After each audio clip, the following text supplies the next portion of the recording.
பனைமாள பான்மை தரு செய்ய தமிழ் பார்மிசை விளங்க ஞானமத 5 கர 3 விழி 4 வாய் யானை முகனை பரவி அஞ்சலி செய்கின்றான். கருணை பொழி திருமுகத்தில் திருநீற்றுணுதலும் கண்டாரை வசப்படுத்த கனிந்த வாயழகும் பெருமை தரு துறவோடு பொறை உளத்தில் பொறுத்தே விஞ்ஞகனார் மலர்த்தாள்கள் பிரியாத மனமும் மறுவினர்கள் அகலாத ஞானமே வடிவாம் வளர்துரைசை சிவஞான மாமுனிவன் மலர்த்தாள் ஒருபொழுதும் நீங்காமல் எமது உளத்தில் சிரத்தில் ஓதிடும் நாவினில் என்றும் உண்ணி வைத்தே உரைப்பாம். பற்றாக்கருணை திருநோக்கும் நின் முகமண்டலமும் சற்றே முகிழ்த்த குருமுருளும் தடமார் வளகும் பொற்றாளும் சென்முத்திரையும் நெஞ்சோடு பொறித்து வைப்பாய் சற்றார் பொறும் சற்ற தேவே பஞ்சாக்கர தேசிகன். எல்லாம் வல்ல இறைவன் திருவருளை சிறுமேற்கொண்டு திரு கைலாய பரம்பரை திருவாவடுதுறை ஆதீனம் சிறு ஸ்ரீ குருமகா சன்னிதானங்களுடைய பொன்னார் திருவடி கமலங்களுக்கும் சைவத்தின் குலதெய்வமாய் விளங்குகின்ற மாதவ சிவஞான சுவாமிகளுடைய திருவடிகளுக்கும் என்னை நெறியில் ஈடுபடுத்தி ஆண்டு அருள்கின்ற குருநாத சா தங்கம் சுவாமிகளுடைய திருவடிகளுக்கும் மனமொழி மெய் ஆகிய முக்கர்ண வணக்கங்களை மிக பணிவோடு தெரிவித்து மேடையிலே 3 பேராசிரியர்களுக்கு நடுவில் ரொம்ப அச்சத்தோட மதிப்பிற்கும் போற்றுதலுக்கும் உண்மையுடைய மோகன்ராஜ் ஐயா அவர்கள், வணக்கத்திற்குரிய நம்முடைய ஜானகிராம் ஐயா அவர்கள், இனிமையாக பழகின்ற நம்முடைய பிரகாஷ் ஐயா அவர்கள், இவர்கள் எல்லாருக்கும் மேலே எங்கள் அமைப்பாளர் சாந்தி அம்மா அவர்கள், சுகந்தி அம்மா அவர்கள். ஆமாம், எல்லாருக்கும் மேலேன்னு ஏன் சொன்னோன்னா அவ்வளோ வெயிட்டு, அதாவது வாய்ஸ். ஏன்னா ஒரு புதிய மையம் இவ்வளோ ஒரு பெரிய திருக்கூட்டத்தோடு உட்கார்ந்துருக்குதுன்னா அதுக்கு ஒரு பெரிய பங்கு இவங்க 2 பேருக்கும் தான். அதனால் அவர்களுக்கும் கலந்து சிறப்பிக்கின்ற அடியார் பெருமக்கள் ஒவ்வொருவருடைய திருவடிக்கும் எனது அன்பான பணிவான வணக்கங்களை தெரிவித்து மகிழ்கின்றேன். நம்முடைய திருவாவடுதுறை ஆதீனம் 1992 இந்த மையங்களை துவங்கிய போது 27 மையங்கள் முதல்ல அன்றைக்கு முதல் தொகுப்பிலே தமிழ்நாடு முழுவதுமாக இருந்த மாணவர் எண்ணிக்கை என்பது 1000 பேர். ஏன்னா அந்த 1000 தொட்டுட்டு அப்படின்னு ஒரு எண்ணிக்கையை நாங்கள் பெருமையாக சொல்லிட்டு இருந்தோம். அப்போ 1992 1995 இந்த மையத்தில் ஆசிரியராக உள்ள வந்தவன் நான். 92 மாணவன், அப்புறம் 95 உள்ள ஆசிரியராக உள்ள வந்தேன்.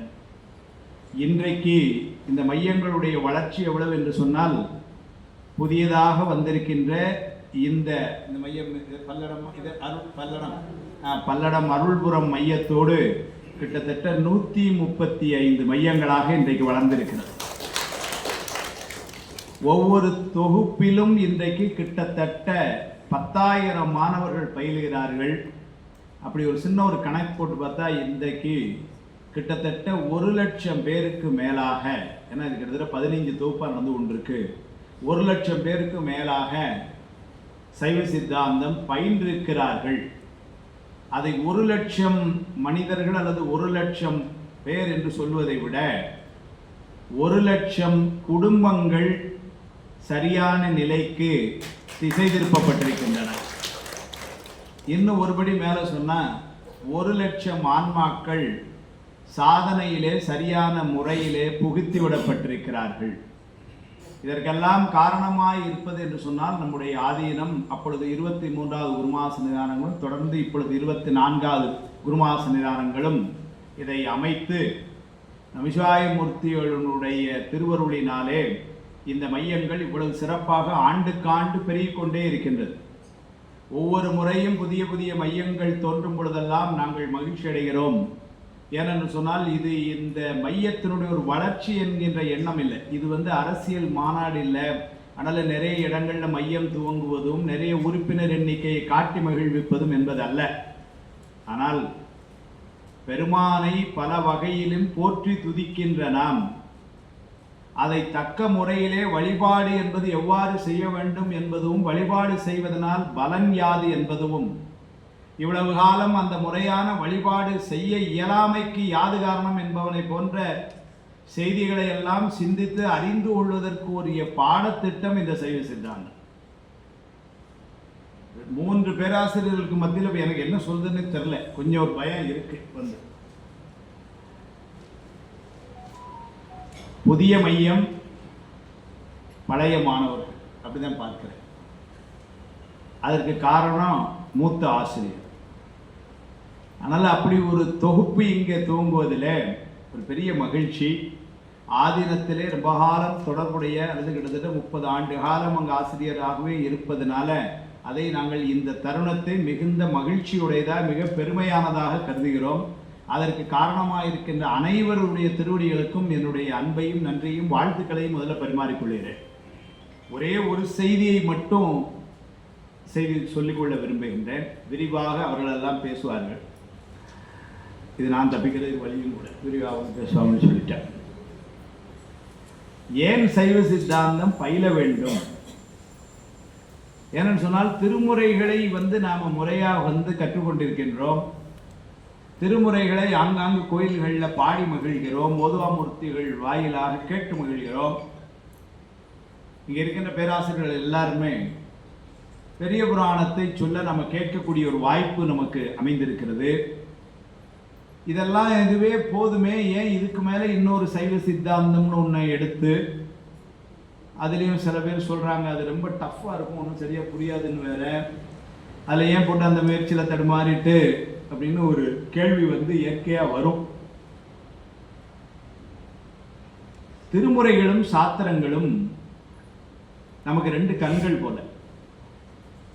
இல்லை எனக்கு ஒரு கண் இருந்தாலே நல்ல பார்வை போதுமே, 2 கண்ணும் தெரியலன்னா தான் கஷ்டம். ஆனால் ஒரு கண்ணு தெரிஞ்சாலே தான் போதுமே, ரோடு தெரியுமே, நான் போயிடலாமே. ஆனால் திருமுறைங்கிற கண்ணே எனக்கு நல்லா தெரியுது, அதுவே நான் போய் கொள்ளலாமேன்னு ஒரு கேள்வி அடிப்படையாக வரலாம். இங்கே யாராவது கண் டாக்டர் இருக்கீங்களா? இல்லை இல்லை அப்படின்னா நான் இப்போ விட்டாதான் கதை. பரவாயில்ல. ஒரு கண் பார்வை உடையாருக்கும் 2 கண் பார்வை உடையாருக்கும் உள்ள வேறுபாடு என்ன என்று சொன்னால், ரொம்ப எளிமையாக புரிகிற மாதிரி சொன்னால், ஒரு ரோடை கிராஸ் பண்ணுறதுக்காக நிற்கிறோம். இந்த பக்கம் பஸ் வருதான்னு பார்க்குறோம், அந்த பக்கம் பஸ் வருதான்னு பார்க்குறோம். அதெல்லாம் நம்ம பார்த்த காலம் உண்டு. இப்போல்லாம் மக்கள் யாரும் பார்க்குறதே இல்லை. நேரத்தை கிராஸ் பண்ணிட முடியாது. பஸ்ஸில் வாரவங்க பஸ் ஓட்டுறவங்க தான் பார்க்கணும் யாராவது வராங்களான்ட்டு. ஆனால் பார்க்குறோம். அப்போ என்ன ஆகும்னா, ஒரு கண் இருந்தாலே கண்டிப்பாக பஸ் வர்றது தெரியும். 2 கண்ணு தெரியலன்னா தான் கஷ்டம். ஆனால் ஒரு கண் இருந்தாலே பஸ் வர்றது தெரியும். ஆனால் இந்த ஒரு கண் இருப்பவர்களுக்கு உள்ள குறைபாடு என்ன என்று சொன்னால், எவ்வளவு தூரத்தில் அந்த பஸ் வருகிறது என்றும், அது என்ன வேகத்தில் வருகிறது, நான் என்ன வேகத்தில் என்னால் இந்த ரோடை கிராஸ் பண்ண முடியும் என்று ஒரு கணக்கு அந்த நிமிஷத்தில் போடுறோம் பார்த்தீங்களா, அதை வச்சு தான் போடுறோம். இப்போ நீங்கள் பஸ்ஸே வராமல் இருக்கும்பொழுது கிராஸ் பண்ணணும்னா, நான் வரும்பொழுது இந்த ரோடு பார்த்தேன், இப்போ நான் போய் என்னென்னா நாளைக்கு காலைல வரைக்கும் கிராஸ் பண்ண முடியாதுன்னு தெரியுது. அப்படி தான் இருக்கும். பஸ்ஸே வராமல் முடியாது. அப்போ நம்ம என்ன பண்ணுறோம், அங்கேருந்து ஒரு கணிக்கிறோம், அது வரத ஸ்பீடும் நம்ம அதுக்குள்ளே போயிடலாம் அப்படின்னு ஒரு கணிப்பு கவனிக்கிறோம். ஒரு கண் உடையாருக்கு இந்த கணிப்பு முடியாது. ஏன்னா அந்த 3 டைமென்ஷனல் வியூ என்று முக்கோண பரிணாமத்திலே நாம் அந்த பேருந்துக்கு நமக்கும் உள்ள இடைவெளி, நாம இங்கிருந்து கடந்து செல்ல வேண்டிய தூரம், நம்முடைய வேகம், அதனுடைய வேகம், இது அவ்வளவுத்தையும் பார்த்தீங்கன்னா நம்ம ஒரு பெரிய கணக்கு போடுறோம் அந்த நேரத்தில். அதை போட்டு தான் நம்ம இங்கேருந்து போகிறோம். ஏன்னா சில இடங்களில் பஸ் வரும்பொழுது இல்லை வேண்டாம், ஏன்னா அவன் ரொம்ப வேகமாக வரான் வந்துடுவான். சில இடங்களில் பஸ்ஸு கொஞ்சம் மெல்ல தான் வரும், ஆனால் நம்ம போயிடுவோம், ஏன்னா அவன் ரொம்ப மெல்ல தான் வரான். இந்த கணக்கெல்லாம் நம்ம அதுக்குள்ளே போட்டுட்டு தான் நம்ம கிராஸ் பண்ணணும். அப்போ நீங்கள் 2 கண்ணு தெரிஞ்சாதான் இந்த கணக்கு போட முடியும். சாத்திரம் என்ற 2 கண்ணு தெரிஞ்சாதான் சமய அளவு என்கின்ற கணக்கை போட முடியும். ஒரு கண்ணு மட்டும் தெரிஞ்சா பஸ் தெரிஞ்ச மாதிரி இருக்குமே ஒழிய, அதற்கும் நமக்கும் உள்ள இடைவெளி என்ன என்றும், சேர வேண்டிய கரைக்கு நம்ம பத்திரமா போய் சேர்ந்து விடுவோமா, அது எப்போ சேருவோம் என்பதையும் முடிவு பண்ணணும்னா 2 கண்ணும் தெரியணும். அது மாதிரி நாம் செய்ய வேண்டிய சாதனங்களை எல்லாம் குருநாதர் காட்டுகின்ற வண்ணம் எவ்வாறு செய்து எப்படி கரையேற முடியும் என்பதனை அறிந்து உள்ளது. திருமுறை இருந்தால் முடியாதுன்னு நான் சொல்லலை, திருமுறை நமக்கு வழிகாட்டும். அது ஒரு கண் பார்வை போல அதுவும் வேணும், ஏன்னா அந்த கண்ணும் வேணும், இந்த கண்ணும் வேணும். அதனால சைவ சித்தாந்தம் என்கின்ற சாத்திரம் நமக்கு வாழ்க்கையில் ரொம்ப அவசியமானது.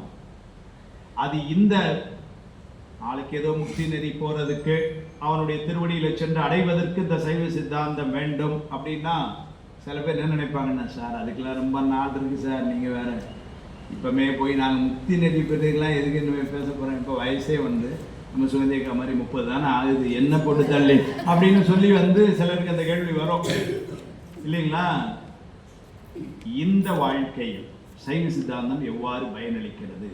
முடிந்த நோக்கம் சொல்லிட்டோம். இந்த வாழ்க்கையில் சைவ சித்தாந்தம் எவ்வாறு பயனளிக்கிறது என்று சொன்னால், இங்கே இருக்கக்கூடிய கிட்டத்தட்ட ஒரு 100 பேர் இங்கே உட்கார்ந்துருக்கிறோன்னா ஒன்று நல்லா தெரியும், 100 பேரும் ஒரு மாதிரியாக ஒருவர் இல்லை. தோற்றத்திலும் இல்லை, வாழ்க்கை அமைப்பிலும் இல்லை, படிப்பறிவிலும் இல்லை, குணத்திலும் இல்லை, எதிலுமே இல்லை, உடல் நலத்திலும் இல்லை. எப்படி வேணாலும் இருக்குது. ஒருத்தருக்கும் ஒவ்வொரு மாதிரி அமைப்பு.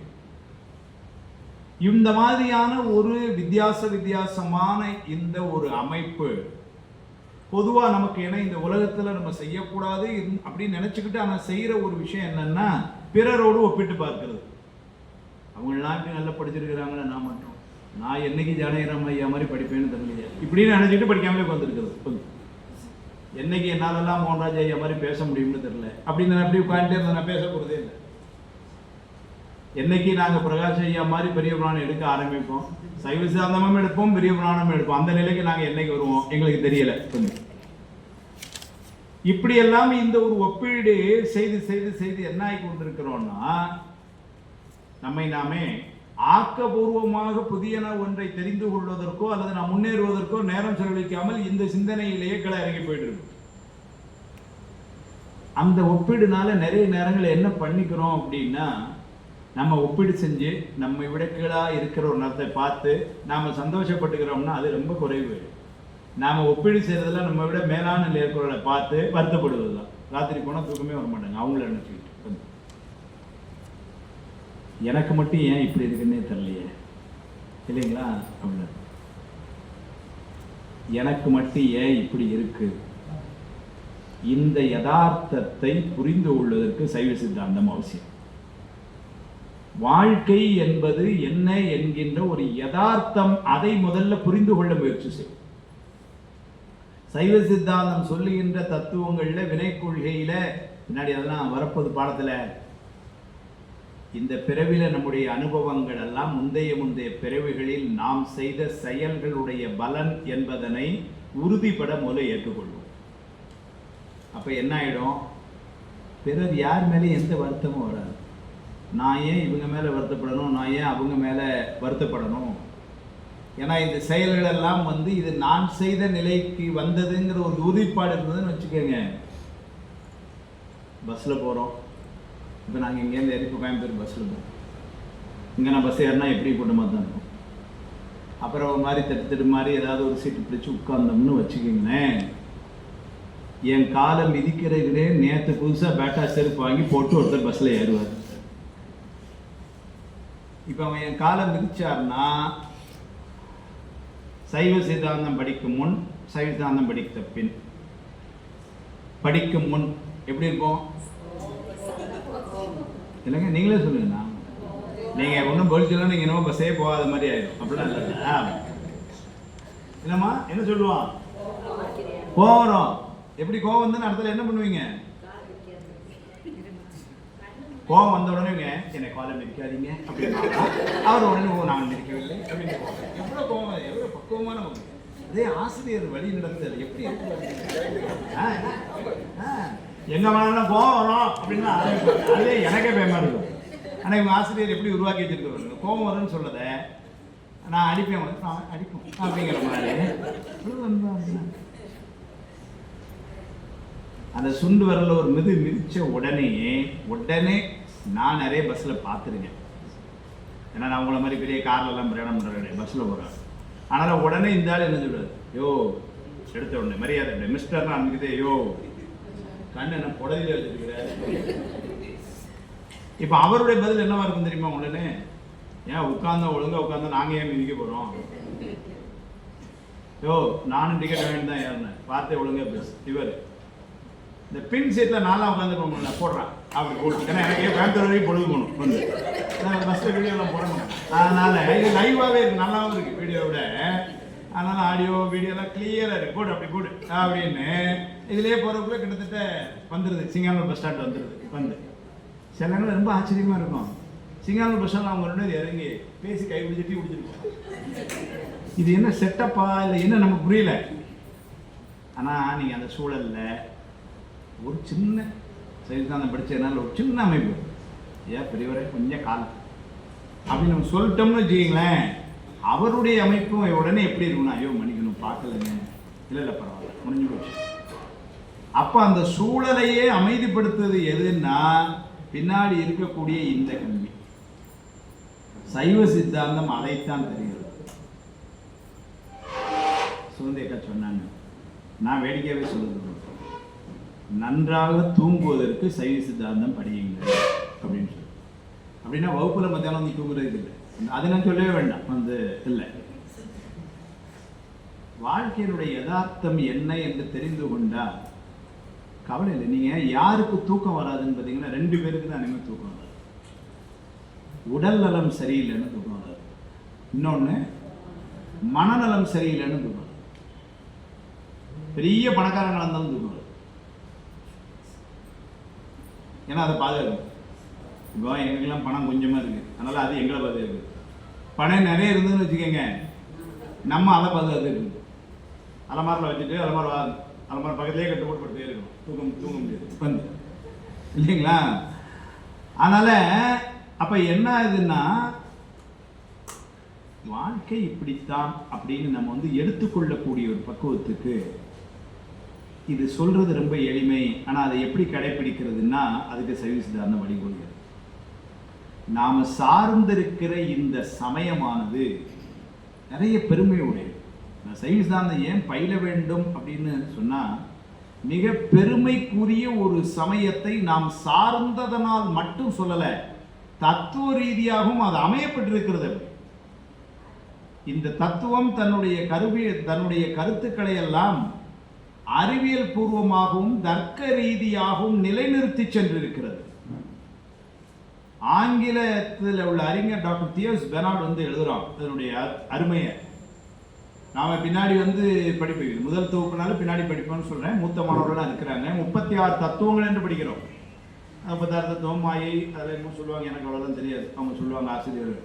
அந்த 36 தத்துவத்தை பற்றி எழுதும் பொழுது டாக்டர் தியோஸ் பெனார்ட் எழுதுறான், the sum of 36 categories is no mere metaphysical speculation, but is purely based on scientific principles on logical account.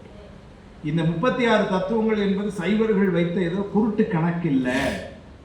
ஏன்னா பல சமயங்கள் 24 தத்துவங்களுக்குள்ள நிற்கும் பொழுது சைவ சமயம் 36 தத்துவங்களுக்குள்ள நிலைநிறுத்துச்சு. அந்த 36 தத்துவங்கள் எல்லாம் எதன் அடிப்படையில் சொன்னால் அறிவியல் பூர்வமாகவும் தர்க்க ரீதியாகவும் நிலைநிறுத்தப்பட்டிருக்கிறது என்று அவன் எழுதுறான்.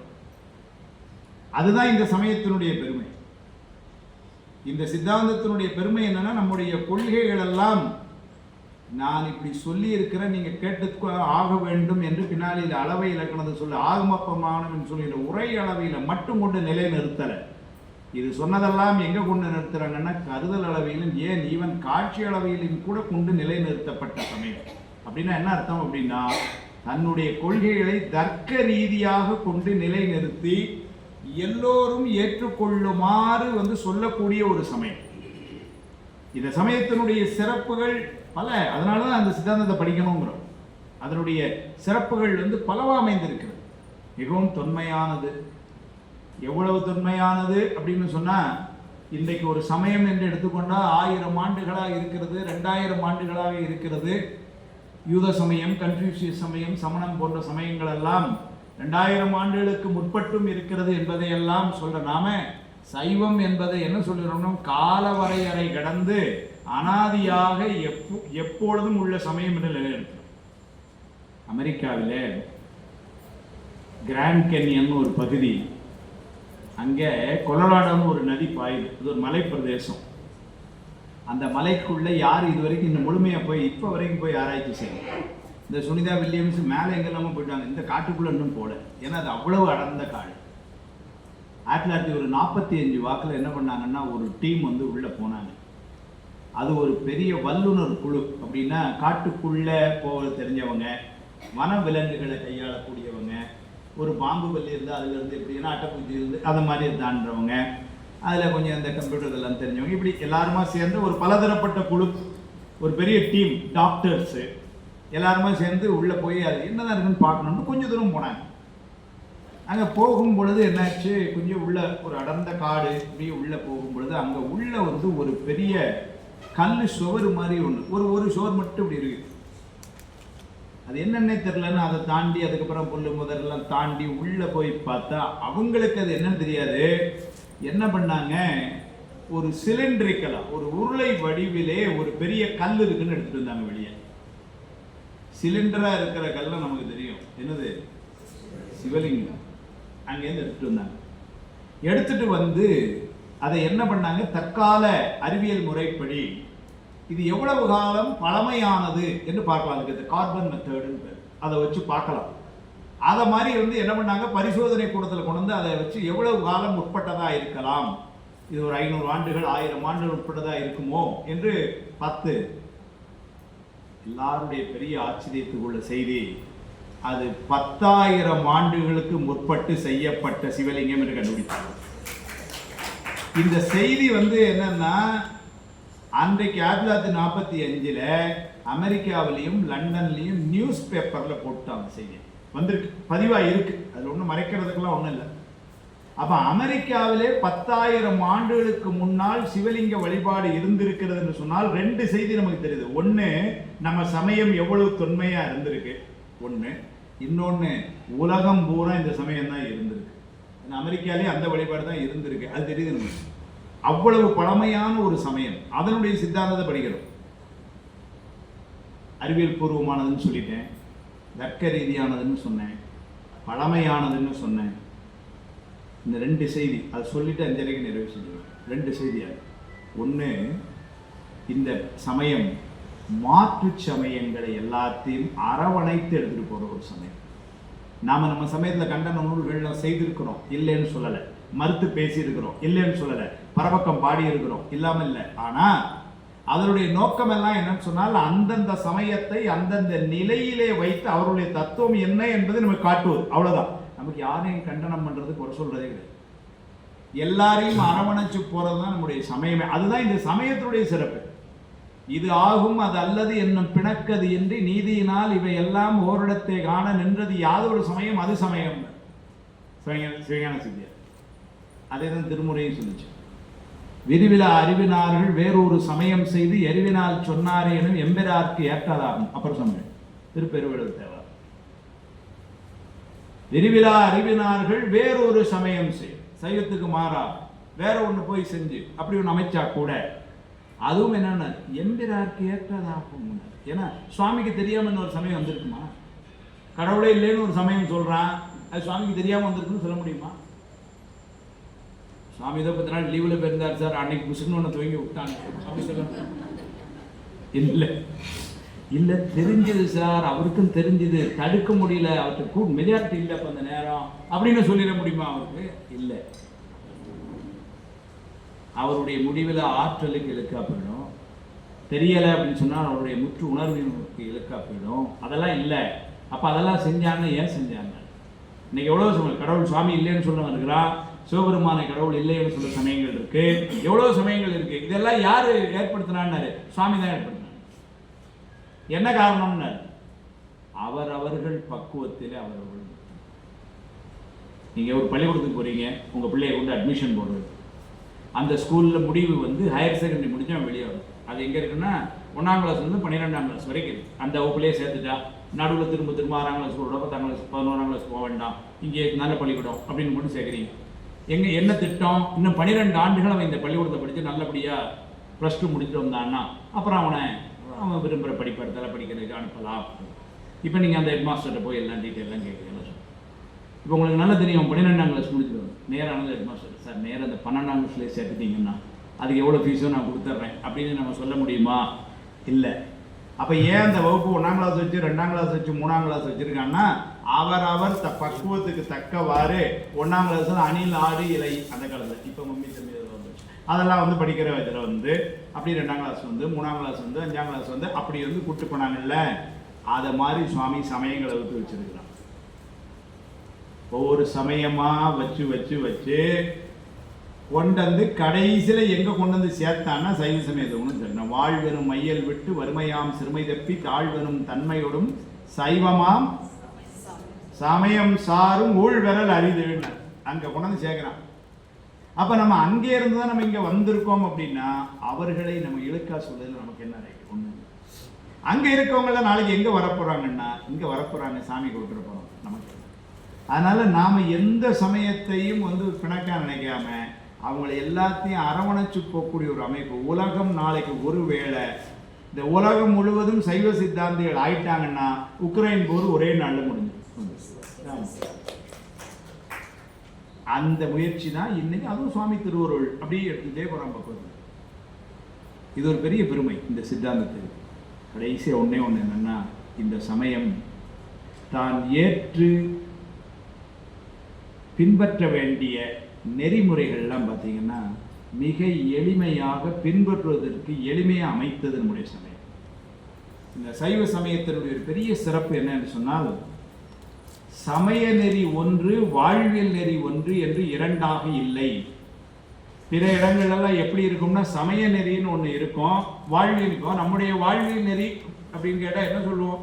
காலையில் 5 மணிக்கு எந்திரிக்கணும் சார், 4 மணிக்கு எந்திரிக்கணும், குளிக்கணும், சாமி கும்பிடணும், சாப்பிடணும், பள்ளிக்கூடம் போகணும், அல்லது ஆஃபீஸ் போகணும், அப்புறம் சாயங்காலம் வீட்டுக்கு வரோம், வழிபாடு செய்கிறோம், கோயிலுக்கு போகிறோம், டிவியில் 2 சீரியலை பார்க்குறோம், இதை பார்க்குறோம், ராத்திரி படுத்து போகிறோம். இது ஒரு நெறி. சமயமும் என்ன சொல்றதுன்னா எல்லாம் சொல்லுது, காலையில் எழுந்திரிக்கணும், குளிக்கணும், அனுஷ்டானம் பண்ணணும், வழிபாடு செய்யணும், இதான் சொல்லுது. இது அதுக்கும் பெரிய வேறுபாடு இல்லை. நீங்கள் மாற்று சமயங்களெல்லாம் யோசிச்சு பாருங்க. இப்போ நம்ம சில நண்பர்கள்லாம் காலையில் 4:40க்கு முன்னாடி சாப்பிட்டு முடிக்கணும், இல்லைன்னா சாயங்காலம் 6:40க்கு அப்புறம் பாத்தியாவது சாப்பிடணும். இப்போ நடந்துட்டு இப்போ வாழ்வியல் நெறி நீங்கள் அவங்ககிட்ட கேளுங்க, ஒரு வாழ்வியல் நெறினா காலையில் எத்தனை மணிக்குமா சாப்பிடணும்னு கேட்டால் நீங்கள் என்ன பதில் சொல்லுவீங்க? ஒரு 8 மணிக்கு சாப்பிடணும், ஒரு 8:30 மணிக்கு சாப்பிடும். இதான் காலையில் சாப்பாடு நேரம். பொதுவாக வாழ்வியல் நெறி நமக்கு 8-8:30 மணி, நமக்கு சமய நெறி அதுதான். காலையில் கோயில் படுறதுமே 8 மணிக்கு சாப்பிட்டோம்.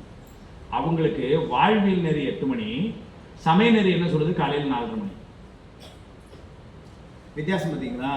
இப்போ நமக்கு பார்த்தீங்கன்னா இந்த வாழ்வியல் நெறி வேற, சைவ சமய நெறி வேற, ரெண்டும் ஒன்று தான் நமக்கு. அதனால நம்ம இதில் ஏற்று போற்றக்கூடிய முறை எதுவுமே ரொம்ப கடினமே கிடையாது. நீங்கள் தலைகீழ பிரகாரம் தண்ணி குடிக்கணும்னு எங்கேயாவது சொல்லியிருக்க பாருங்க, ஒன்றும் கிடையாது. வாழ்க்கையில் ஏற்று நடப்பதற்கு ரொம்ப எளிமையான நெறிமுறை. அதிகபட்சம் என்ன சொன்னாங்கிறீங்க? பெரியவங்க தான் இருக்கிறாங்க, திருக்கோயில் வழிபாடு செய்யணும்னு சொன்னாங்க. ரொம்ப ஆரம்பம் 2 பூ பறித்து சாமிக்கு போடுங்க. இது என்ன கடினம் யோசிச்சு பாருங்களேன். ஏதாவது ரொம்ப கடினமாக ஏதாவது சொல்லியிருந்தாங்க நம்ம நிறைய இதில் ஒன்றுமே சொன்னோம். நம்மளெல்லாம் என்ன தர்மசேனாரை வச்சு தலையில் இருக்கிற முடி வளர்த்தையும் பறிச்சிடணும்னு சொன்னாங்க? ஒன்றும் இல்லை. சுடுகின்ற பாறையில் மேலே ஆடை இல்லாமல் படுத்து உருளணும்னாங்களா என்ன? உருளை கூட கிடையாது, அப்படியே படுத்துருக்கணுமா சொன்னாங்களா என்ன? இல்லை. நமக்கு சொல்லப்பட்டதெல்லாம் என்னென்ன, நீங்கள் அடுத்தால வகுப்பு ஆரம்பிக்கும் போது பாருங்கள், 10 மணிக்கு வகுப்பு ஆரம்பிச்சோன்னா 11 மணிக்கு டீ கொடுத்துருவீங்களா? அடுத்தால என்ன பாடம் நடக்கோ இல்லையோ 1 மணிக்கு சாப்பாடு. அதெல்லாம் கம்பெனி ரகசியத்தை வெளியிட்டு ஏன் இது வாழ்வியல் நெறிங்க. காலையில் நீங்கள் இன்னைக்கு வகுப்புக்கு வந்தாலும் வரலைனாலும் காலையில் 8:30 மணிக்கு சாப்பாடு, 10:30 மணிக்கு 11 மணிக்கு ஒரு டீ, அது இங்கே நடக்கும். ஏன் நான் சொன்னேன், அதான் நான் சொன்னேன், நமக்கு சமயத்துக்கு இதுக்கு வித்தியாசம் கிடையாது. வீடும் ஞானமும் வேண்டுதலில் விரதங்களால் வாடின் ஞானம் என்ன ஆகுதுன்னு போயிடுது. அதனால நம்ம அப்படியெல்லாம் ரொம்ப கஷ்டப்பட்டுலாம் இருக்கணும்லாம் ஒன்றும் சொல்ல. அப்போ அந்த நெறி பின்பற்றுவதற்கு நம்ம வாழ்வியல் நெறியோடு ஒத்துப்போகிற நெறியாக இருக்கிற நெறியை தான், அதனுடைய கொள்கை, அந்த சித்தாந்தத்தை தான் நம்ம இங்கே படிக்க இருக்கிறோம். அதை இப்போ துவங்குகின்ற இந்த அமைப்பானது இன்னும் 2 ஆண்டுகள், கிட்டத்தட்ட 24 வகுப்புகள். நான் ஒரே ஒரு விண்ணப்பம் தான், வகுப்புக்கு வரக்கூடிய மாணவர்கள் உங்களுக்கு எல்லாருக்கும் வைக்கிறது. ஆசிரியருக்கு எனக்கு ஒன்றும் விண்ணப்பம் இல்லை, ஒரு பெரிய ஆசிரியர், அமைப்பாளருக்கு கூட எனக்கு ஒன்றும் இல்லை. மாணவர்களுக்கு விண்ணப்பம் என்னென்னா, 2 வருஷம் படிக்கிறோம், 710 நாள் இப்படிலாம் கணக்கே போடாதீங்க, 24 வகுப்பு. அதில் ஒரு வகுப்புக்கு பார்த்தீங்கன்னா எவ்வளோ நேரங்கம்மா? ஒரு வகுப்புங்கிறது 6 மணி நேரம். அதில் 1/2 மணி நேரம் டீக்கு போயிடும், 1 மணி நேரம் சாப்பிட போயிடும். அப்புறம் மத்தியானம் தெரிஞ்சு போய் தெரியாமல் போய் தூங்கினது ஒரு 3/4 மணி நேரம். எல்லா கடைசியில் கூட்டி போயிருந்தேன். இல்லை, இவர் வகுப்பில் தூங்க மாட்டாங்க, நான் ஏன் வகுப்புன்னு சொல்லிட்டேன். கடையில் பார்த்தீங்கன்னா ஒரு 4 மணி நேரம் சேரும். 24 8 4 96, ஒரு 100 மணி நேரம் தான் முதல்ல. 100 மணி நேரம்ங்கிறது நாள் கணக்கில் பார்த்தீங்கன்னா 4 நாள். இதை தான் படிக்க கேட்டால் நான் 2 வருஷம் கோர்ஸ் அப்படிங்க போகிறோம். ஆனால் எவ்வளோ நாள் படிக்க போகிறோம்னு பாருங்க. ஹவர்ஸ் கணக்கில் it is matter of 4 days. இதில் 3 கிளாஸ் நான் வரல, 2 கிளாஸ் நான் காலையில் வந்த மத்தியானம் வரல அப்படின்னு இருக்கக்கூடாது. இந்த வகுப்பானது நான் காலையில் கூட சொன்னேன். அந்த வகுப்பில் இந்த மையத்தினுடைய பேர் பாருங்க, திருவாவடுதுறை ஆதீன சைவ சித்தாந்த பயிற்சி மையம் இல்லை, திருவாவடுதுறை ஆதீன சைவ சித்தாந்த நேர்முக பயிற்சி மையம். நேர ஆசிரியர் முகத்தை பார்த்து கேட்கணும், அதுதான் நேர்முக, வேற ஒன்றும் இல்லை. ஆசிரியர் நேரம் ஏன்னா சில பேர் நம்ம நாங்கள் ரெக்கார்ட் பண்ணிட்டா நாங்கள் கேட்டுருவோம், நாங்கள் யூடியூப்ல கேட்டுருவோம். அதெல்லாம் வந்து கேட்காம இருக்கிறதுக்கு சொல்ற சாக்கு போகும். இந்த வகுப்பு எப்படி கேட்கணும்னா, ஆசிரியர் வர்றதுக்கு அரை மணி நேரத்துக்கு முன்னாடி இங்கே வந்து உட்கார்ந்து, எங்கள் சுகந்தைகள்லாம் அப்படிதான் 10 மணி வகுப்புனா 9:45 அவங்க வந்துடுவாங்க. அந்த மாதிரி அப்புறம் சாயங்காலம் 4:30 மணிக்கு வகுப்பு முடிஞ்சுன்னா அங்கேருந்து 5 மணிக்கு தான் கிளம்புவாங்க. அந்த மாதிரி ஒரு நெறியில் இருந்து இது வந்து என்ன பண்ணா முழுமையாக வகுப்பை வந்து கேட்கணும். சாத்திரத்தை ஓதினருக்கு சத்குருவின் தன்வசன மாத்திரத்தை வாய்க்கும் நலம் வந்துடுமோ, ஆர்த்த கடல் தண்ணீர் குடித்தவர்க்கு தாகம் தீர்ந்திடுமோ, தென்னீர்மையா இதனை சாத்திரம் சொல்லுங்க. திருக்கடைப்படியார் சாத்திரம் சொல்லுங்க. இதெல்லாம் புஸ்தகம் கொடுக்குறாங்களே, அது உரையோடு கொடுக்குறாங்க. எனக்கு தாய்மொழி வந்து நான் எம்ஏ தமிழ், எனக்கு நல்லாவே புரியும் அப்படின்னு நினச்சி வீட்டில் போய் படித்தால் இது புரியாது. அப்படின்னா என்ன அர்த்தம்? ஏன்னா புரிகிறது வேற, உணர்றது வேற. உணர்வு வரும். பாட்டு புரிகிற மாதிரி இருக்கலாம், ஆனால் உணர்வு வராது. அது எப்போ வரும் அப்படின்னா ஆசிரியருடைய திருவடிகளை இருந்து நேரடியாக அந்த பாடத்தை கேட்கறதுல அதில் தான் வரும். அதனால மாணவர்களாகிய உங்களுக்கு நாங்கள் முதல் வகுப்பில் சொல்லக்கூடிய அன்பான விண்ணப்பம் என்னன்னா, ஒன்னார் திருவடிக்கு ஒன்று விண்ணப்பம், நீங்கள் எல்லாம் போற்றி செய்யணும். என்னன்னா 24 வகுப்புக்கும் வரணும், முழுமையாக வரணும் வகுப்பு. சில பேர் என்ன சொல்றாங்க, சார் அன்னைக்கு கல்யாணம் வந்துருச்சு, அதனால தயவுசெய்து அங்கே சொல்லுங்க, இன்னைக்கு வகுப்பு இருக்கு, சாரி அதனால கல்யாணத்துக்கு வந்து அப்படி சொல்லி பழைய உங்கள்கிட்ட தேதியை கேட்டுட்டு கல்யாணம் வைக்கிறாங்கன்னா அன்னைக்கு வகுப்பு அன்னைக்கு வைக்காதீங்க, அடுத்த புதன் வைங்கன்னு சொல்லுங்க. உங்கள்கிட்டயே கேட்காம வச்சாங்கன்னா அதுக்கப்புறம் 2 நாள் கழிச்சு போங்க. நீங்க அவ்வளவுதான் அந்த முக்கியத்துவம் புரிஞ்சுக்கணும். அங்க என்ன மத்தியானம் அவசரமா சாப்பாடு நல்லா இருக்கும் நான் போறோம், வேணாம் நல்லா கழிச்சு போய் பொண்ணு மாப்பிள்ளையும் பார்க்கல, என்ன கிட்ட போகுது அப்படி கூட பெருமையா சொல்லுங்களேன். அன்னைக்கு எங்களுக்கு முக்கியமா பிரகாஷ் ஐயா வகுப்பு இருந்தது, அதனால வர முடியல. அவங்களுக்கு உடனே ஒரு எண்ணம் வரும், ஐயா அது என்ன ரொம்ப வகுப்புங்க, இந்த மாதிரி வராம அவ்வளவு முக்கியம் என்னன்னு தெரியட்டும் அவங்களுக்கு. நம்ம ஒன்றும் விளம்பரப்படுத்தலை, அவங்களுக்கு அது தெரியட்டும், அந்த மேன்மை அவங்க உணரட்டுமே. நாளைக்கு அவங்க நாங்கள் இந்த வகுப்புக்கு வரலாமான்னு கேட்பாங்க, வாங்க வகுப்புக்கு வாங்க, கூட்டிட்டு வாங்க.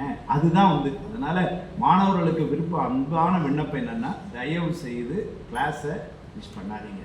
2வது, எந்த ஒரு சந்தேகமாக இருந்தாலும் மாலை வீட்டுக்கு போக முன்னாடி ஆசிரியர்கிட்ட அதை பேசி கேட்டும். அது எப்போ கேட்கணும், ஆசிரியர் டைம் கொடுப்பேன், சாயங்காலமோ முடிகிற நேரம் காலையில். அவங்க ஐயா வந்து எப்படி அந்த வகுப்பில் ஒரு திட்டம் அமைக்கிறார்களோ அதை வந்து கேட்டு தெளிவு பெற்று வீட்டுக்கு போங்க. 3வது, அவங்க சொல்லுவாங்க வீட்டில் போய் அந்த புத்தகத்தை எடுத்து படிங்க. சில பேர் கொண்டு அந்த டிவி மேலே வச்சுட்டாங்கன்னா அடுத்த 4வது ஞாயிறு பத்திரமேனா அடிக்கடி ஒரு இடத்த எடுத்தால் தொலைஞ்சிரும்னு ஒரு இடத்த கொண்டு வைக்கிறாங்க. அப்புறம் அந்த மாதிரி இல்லாமல் அதை வந்து எடுத்து வந்து படிக்கணும். ஏன்னா இவ்வளோ பெரிய புத்தகத்தில் அவர் வேகமாக சில செய்திகளை சொல்லிட்டு போவார், நாம் எஞ்சிய செய்திகளை வீட்டில் போய் படிக்கணும். அதுதான் சொல்லி அதனால் இந்த மாணவர்கள் எல்லாம் இன்னும் 2 ஆண்டில் நீங்கள் வந்து சித்தாந்த ரத்னம்னு பட்டம் பெறுவோம், அது உறுதி. ஆனால் பட்டத்துக்கு நம்மை தகுதிப்படுத்தி பெற வேண்டும், அதுதான் விண்ணப்பம். அதனால் சொல்லி இங்கே திருப்பூர்லேயே வந்து வேறு மையங்கள் இருக்குது, பக்கத்து மையங்கள் இருக்குது. இந்த வகுப்பில் இருந்தால் கூட பிற மையங்களுக்கு போங்க, வகுப்பு கேளுங்க. உங்களை எந்த அளவுக்கு இந்த சித்தாந்தம் படிக்கிறதுக்கு நேரத்தை நம்மால் செலவழிக்க முடியுமோ அதில் செலவழித்து பல ஆசிரியர்களுடைய உரைகளை வந்து கேளுங்க. அது தொடர்புடைய நூல்கள் ஐயா வழிநடத்துவாங்க, அந்த நூல்களை படியுங்கள் என்று சொல்லி அருமையான பேராசிரியர், ஒரு அன்பான அமைப்பாளர், மூத்த பேராசிரியர் 2 பேர் இருந்து தொடங்கி வைக்கிற ஒரு பெரிய திருவருள். இதைக்கெல்லாம் துணையாயிருக்கின்ற திருவருளுக்கும் குருவருளுக்கும் என்னுடைய அன்பையும் நன்றியும் சொல்லி ஆசிரியர் பெருமக்களை வணங்கி உங்களை எல்லாம் வாழ்த்தி இந்த அளவிலே நிறைவு செய்கிறேன். திருச்சிற்றம்பலம்.